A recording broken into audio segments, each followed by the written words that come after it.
On imagine aussi l'impunité qui se trouve derrière, d'oser dire dans un tribunal. Alors moi, je veux bien travailler, il n'y a pas de problème. Par contre, je ne travaille pas gratuitement.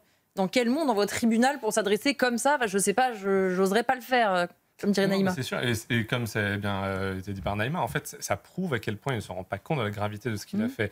Et ce qu'il y a en filigrane derrière, c'est que le problème, un des problèmes fondamentaux, notamment avec les rodéos urbains, c'est qu'on ne juge jamais la gravité de l'acte, mais la gravité du résultat de l'acte. C'est-à-dire que là, comme il a effleuré, manqué de peu le policier. Oui, comme il ne l'a pas tué. Voilà, il n'a que 4 mois avec sursis. Si jamais il l'avait percuté en fonction du nombre de jours d'ITT, donc où le policier n'aurait pas pu travailler, la peine aurait été différente. Mais le problème, c'est que l'action est la même. Dans les deux cas, il a fait un rodéo urbain où il a failli percuter un policier qui aurait pu perdre sa vie. C'est-à-dire que l'action est la même, donc elle devrait être jugée de la même manière, à mon sens. Et c'est là où il aurait dû encourir des peines de prison ferme bien plus importantes. Et là, effectivement, il n'aurait pas eu le luxe de choisir entre des tiges ou du sursis de 4 mois. Et on ne lui rend pas service en plus. Oui, parce que derrière qu'est-ce qu'il va faire? Mais il va récidiver. En fait, le manque de réponse pénale en France, c'est la machine à la récidive. On le sait. Nous, on a travaillé au millénaire sur les émeutes suite à l'affaire Naël. Oui. Bon. Quand on dégrade des biens publics, normalement, c'est 5 ans de prison qu'on encourt. Les peines en moyenne, ça a été 9 mois. Or, quand on a des peines de moins d'1 an, qu'est-ce qu'on a? C'est bracelet électronique ou rien. De toute façon, rien du tout. Donc, en fait, quasiment personne n'a eu quoi que ce soit à l'issue des émeutes de Naël. Et donc, qu'est-ce qui se passe derrière? De la récidive. Quand on n'a rien, quand on fait quelque chose, eh ben, on continue. C'est normal. Oui, puis on a presque envie de sourire en réalité quand on entend Tanguy, parce que quelqu'un qui est emprisonné, alors Vendin-le-Vieil, c'est dans le Pas-de-Calais, donc pour ceux qui ne voient pas, c'est quand même pas si loin de Paris que ça, et on nous dit, mais ce détenu, le pauvre, sa vie sociale, sa vie familiale, oui, enfin, il est en prison, c'est-à-dire qu'en théorie, sa vie sociale, elle est réduite à néant, et c'est peut-être précisément pour ça qu'il a eu une peine d'ailleurs. Mais en fait, ça c'est une incompréhension parce que la réalité, c'est que aujourd'hui, le droit à la vie privée est reconnu par la Cour européenne des droits de l'homme.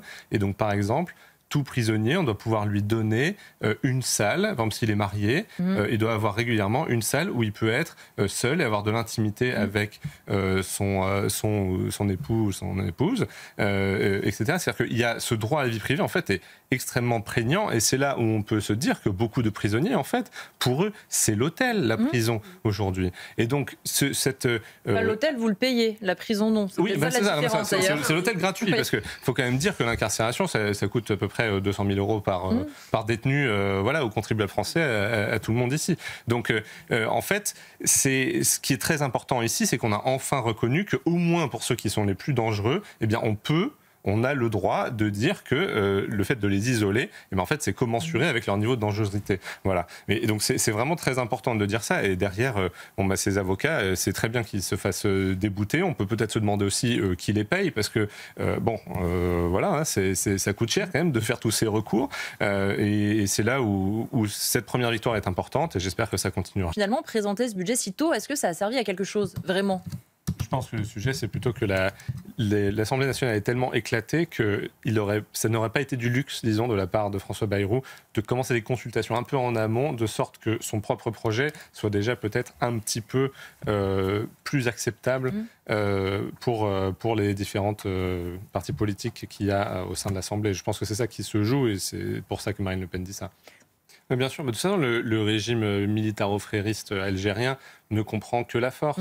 Il l'a bien démontré tous ces derniers mois. Donc, quand Bruno Retailleau dit que la politique des diplomaties des bons sentiments ne marche pas, c'est aussi parce que Boualem Sansal a été condamné en appel. C'est-à-dire que tout espoir de résolution un peu diplomatique de la chose est révolu. Donc, ce bras de fer, il faut l'engager.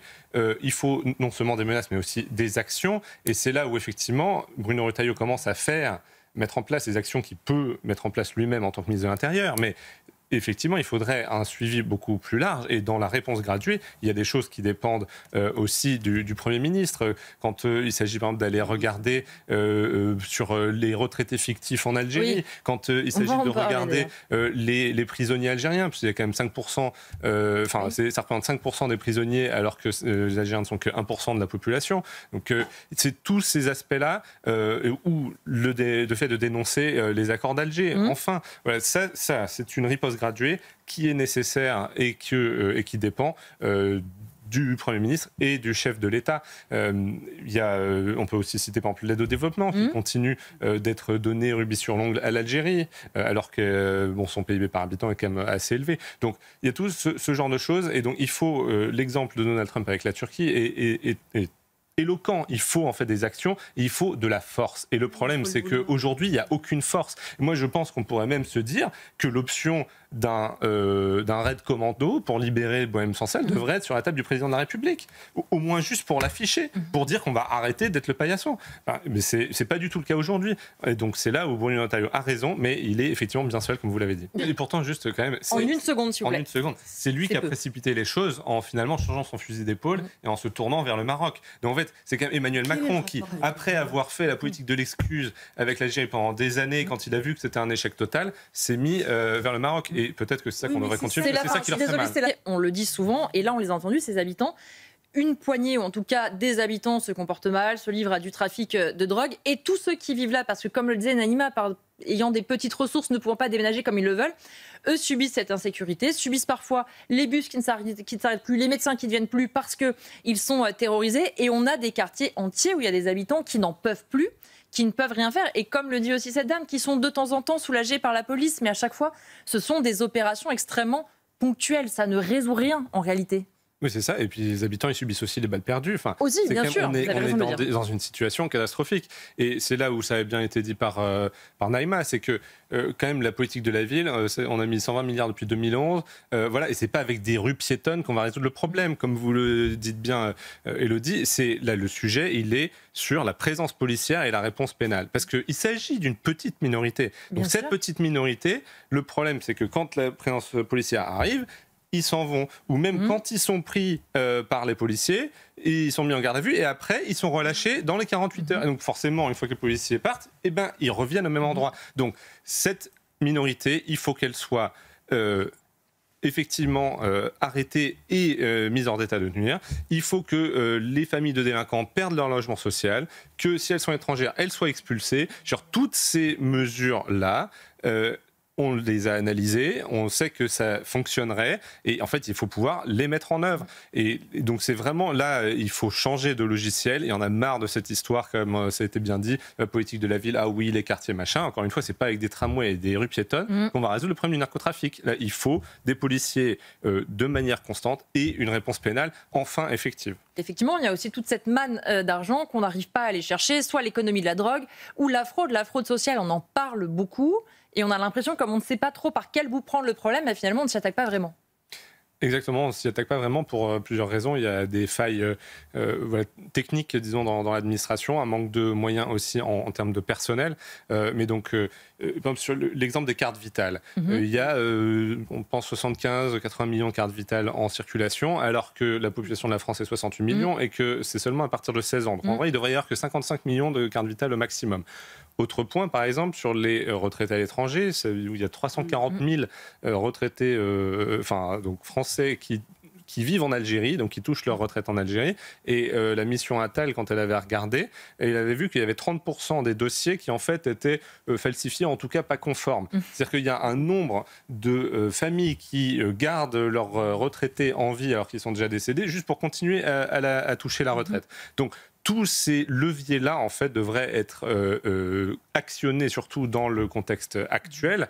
Il y a, donc, on a dit la fraude sociale, la fraude fiscale, et notamment quand il s'agit, on revient sur l'Algérie, ça fait partie des leviers à utiliser.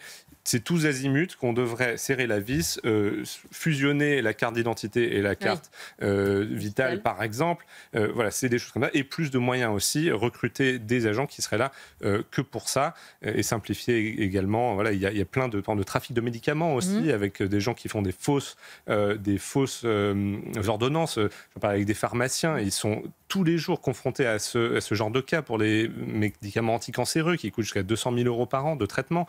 Donc, on fait des fausses ordonnances, on récupère ça, on les vend au noir. Tout ça, c'est des choses qui coûtent extrêmement cher à la France et où il y a effectivement des milliards et des milliards à récupérer. Certes, mais parce que le secteur octobre, et comme le disait Naïma, a quand même grandement changé les choses. Il y a des politiques qui, avant ce pogrom, auraient pu se dire pourquoi pas, qui aujourd'hui se disent non, c'est plus le sujet et c'est trop dangereux surtout.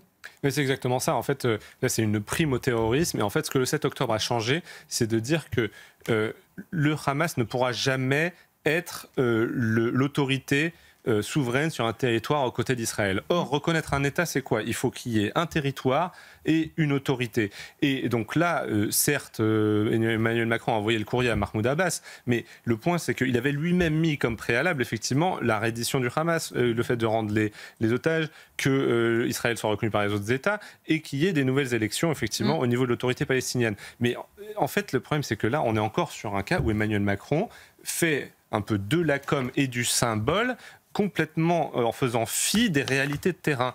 La réalité, c'est qu'il faudrait en préalable que les territoires palestiniens soient mis sous administration d'autres pays arabes, comme sur le modèle par exemple de l'Allemagne après la Seconde Guerre mondiale, et que une fois que tout a été mis au clair et qu'il y a les capacités aussi du côté palestinien d'avoir une autorité et de pouvoir vivre en bonne intelligence avec Israël, ce qui n'est pas du tout le cas aujourd'hui avec le Hamas, il faut le rappeler, ce qu'ils ont fait le 7 octobre, ça montre que c'est impossible, et donc que Israël est complètement légitime dans le fait de vouloir la destruction du Hamas.